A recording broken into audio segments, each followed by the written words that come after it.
turned out to be a suboptimal flight. We got the dogs, which is the whole point of it. Took off this morning, and I knew there was weather in between being home, and then decided I was gonna go west and try to come down the backside of these storms. I'm gonna go try to find a hotel. This is the fourth place I've sat down to wait out the storm, but now I'm too tired and I haven't eaten today.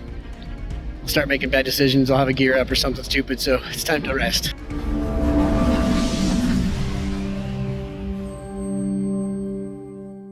Hey guys, today should be a kind of fun and heartwarming flight. We're doing a pilots and paws mission. I got two dogs.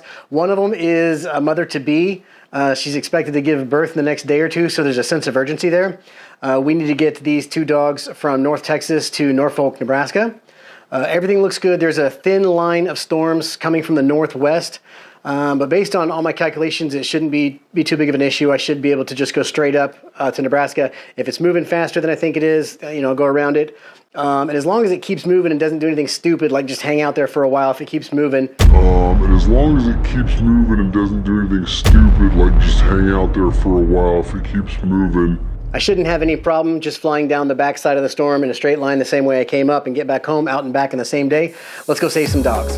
What are the names of the two dogs we have today? We have a boy named Sue, and I call him Suey, and then we have Navi. Navi, okay. Navi's the mama? Yeah.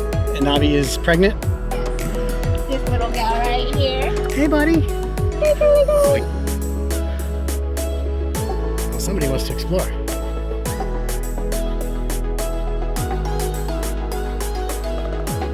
All right, you ready to go? It's going to be hot and loud, but you're going to be free after that. You're tired. Just lay down and go to sleep. All right, we are taking off with a boy named Sue and Ravi. I think she said. All right,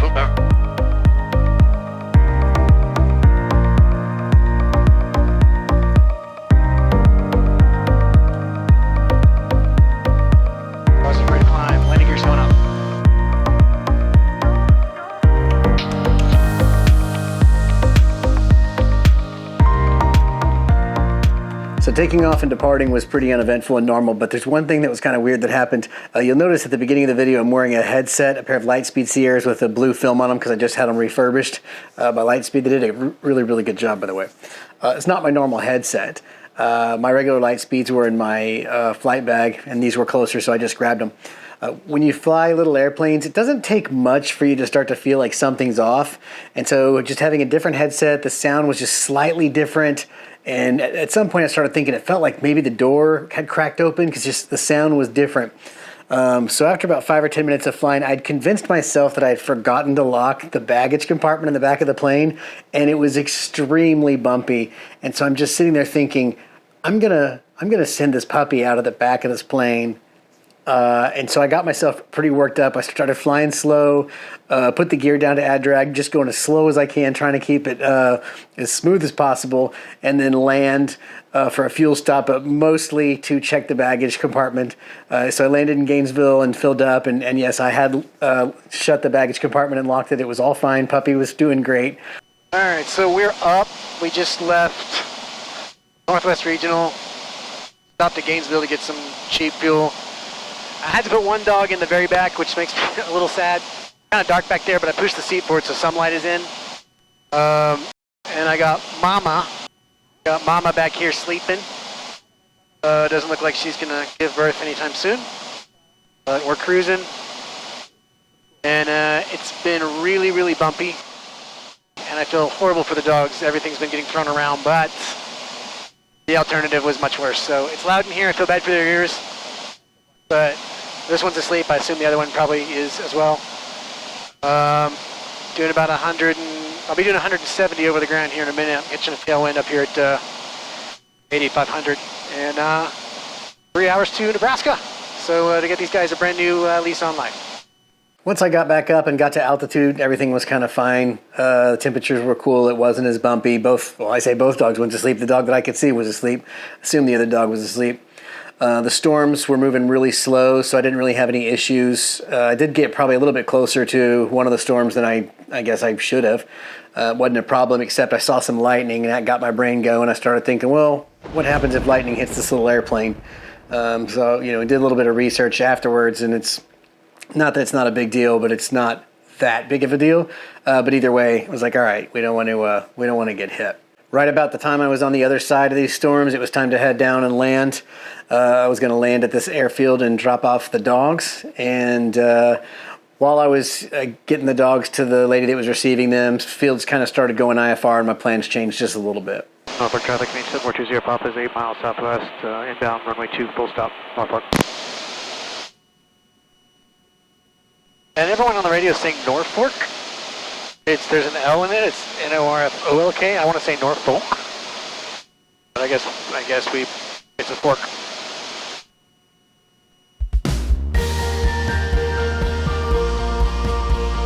All right, field runs coming on. Next year's props going forward. Let's get this plane slowed down.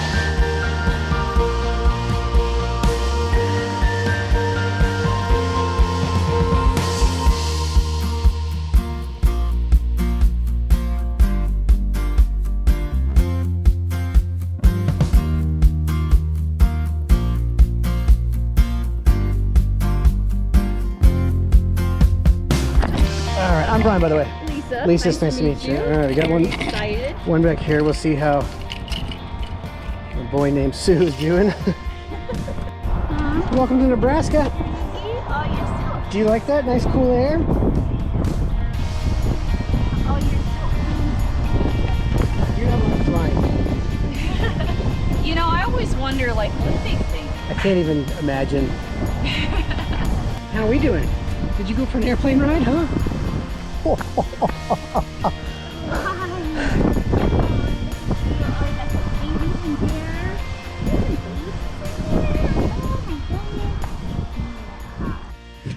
right, so we got the dogs delivered. They're loaded up in the van. She's heading out. They're gonna, I guess, foster them. She said they've got a place where mom can have her babies. So, and they're gonna have them genetically tested because I guess they just do that with the babies, so they'll know what the babies are. She said she doesn't know what kind of dog mom is, but this will find out half the story, I guess. I'm not going back to Dallas. That storm that I flew around has just gotten bigger and bigger and bigger and bigger, and it's huge and it's gross and it's ugly, and I'm tired. There's a town south of here called Columbus. There's a hotel walking distance to the airport. Just reserved a room at the hotel, and there's a little restaurant right next door to it. So I'm going to fly to Columbus and edit this video and then go to bed. Okay, that was unexpected. I landed in Columbus. There's my airplane. And there's this guy sitting in a hangar over here talking with his friend. And he said, where are you staying? I said, well, there's a hotel walking distance from here. And he said, oh, you're staying at the Sleep Inn or whatever. I said, yeah. He said, hold on. And he just gave me his van. He said, no one's going to use it. Take it for the night. So here in Columbus, the people are extremely kind. Anyway, wow, that was cool. It's about a mile walk, and I just got my backpack, but now I got a car. So awesome. So the following morning, I wake up not knowing this was going to be a lessons learned kind of day. I wake up and think, I'm just going to fly home. Same way I did. So I pull up for flight and immediately learn that this storm has decided to take its shoes off, spread out, and make itself at home. So I'm up here, home is down here, and this storm has basically created a wall that blocks me from home, and then it bends back down here around the west side to Amarillo. So it's basically creating this kind of hook. What I decide I'm going to do is I'm going to fly this direction and go around it, and then go inside it and fly home. No, that didn't work at all. So weather can be tricky. I'm instrument rated and I can fly in IMC, but I don't like doing it in my aircraft for long periods of time. I don't have an autopilot. Everything's a little bit older, so it's just safer to avoid doing that. Also, flying an IMC into an embedded thunderstorm was not something I particularly was interested in this day. So what I did, and I didn't film any of this just because I just want to get home. I decided I'm going to go out to the east and go around this weather. And, you know, as I'm going around it, the ceilings are starting to come down. It's still VFR, but I can see they're getting lower and lower, and I'm checking ATISes, and I'm like, you know what, this is a bad idea. So I land in a town called Maryvale and just hang out there for a couple of hours waiting for the weather to lift so that then I can just go straight home. So part of being a pilot is being willing to get stranded in the middle of nowhere. We got lots of rain and clouds and IFR and storms and everything going this way. I'm rated, but I'm not stupid. So I'm in the town of Marysville. Identifier KMYZ. Let's check out the FBO. This is where I'm going to be spending my day, I think. Got a place to sit. Looks like a couple restrooms. And then if you press this to call the cops, I think that's what that does. You can see they're running Windows Vista. So that's the world I'm in right now. I'm going to see if I can place a Minesweeper or Solitaire until the weather clears. Once I was done defragging the hard drive on their Windows Vista machine, I decided the weather wasn't going to do anything that was going to help me get home. So now I go back. I backtrack around to the west and decide I'm going to go try to beat this thing on the west side. So now I'm flying down the west side of this storm, kind of hoping to see sort of an opening or something, but really what you're doing is buying time. A lot of the times when you get cloudy weather, especially early in the day, it starts to lift or burn off, and you kind of keep hoping like, okay, I'll fly south, and as soon as this stuff burns off, then I'll cut east and go home to Dallas.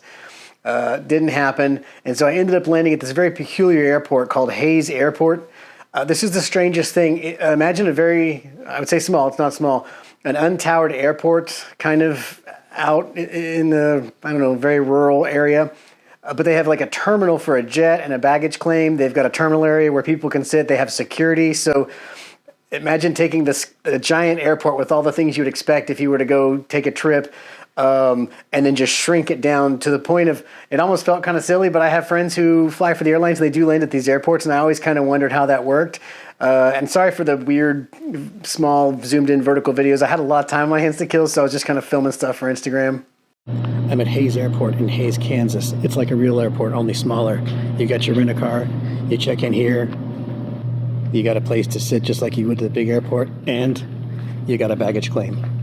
Here's the baggage claim. And much like a real big airport, they've got a security line. This is where you walk through, show them your ticket, and then proceed on. I got 2 bags in my plane. I kind of want to send them through that baggage claim. So after I was done playing at Hayes, I decided I would take back off and just keep following south along the west side of these storms. Rinse and repeat. Starting to get a little tired, so I landed at this airport called Hemphill Airport, and I think, you know what? I'm just going to call it, and I'll run into town and grab a hotel.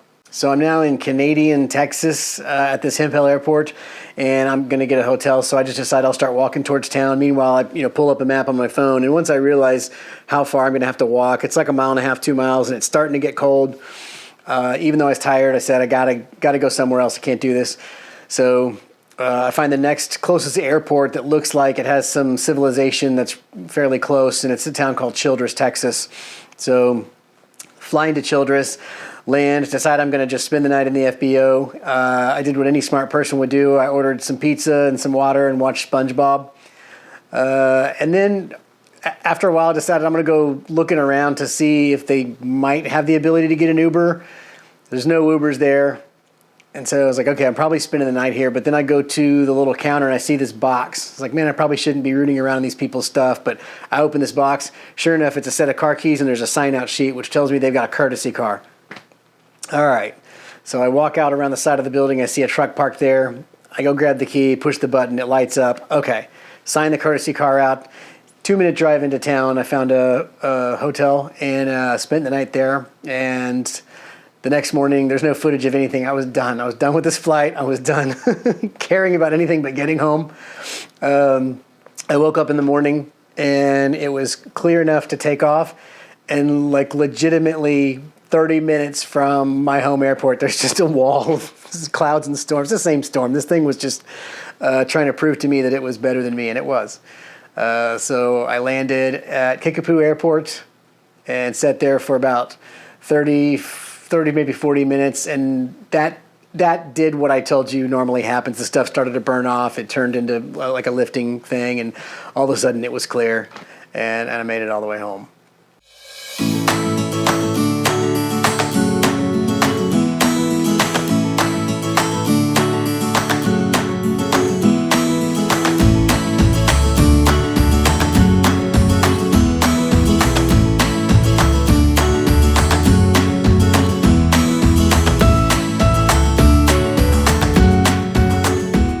Technically, I rescued like 12 dogs that day.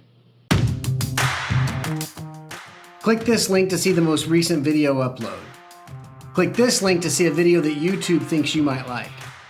Click this link to subscribe to my channel.